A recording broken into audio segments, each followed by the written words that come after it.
I'm Shy Guy Stewie, and I went into the barbell joint the other day.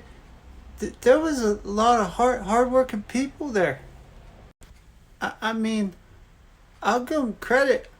I don't think I could lift a cat food bag, let alone any type of weight. Hey, I think there's my buddy Pioneer Man. Hey, Pioneer Man! Hello, Shy Guy Stewie. I just got done bench pressing a cow. I was just gonna say, how do you lift more than a 2% milk jug? Well, it's science, really.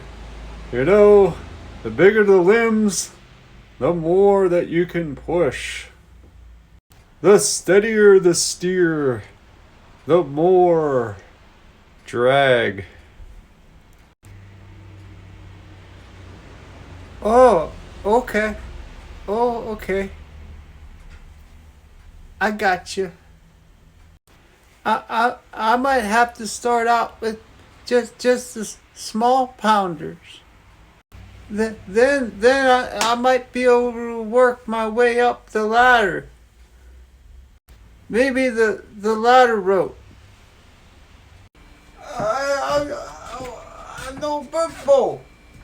No purple. I tried to lift a barbello, but I fell. Don't ever lift it too much of barbello. I meant too much of barbello.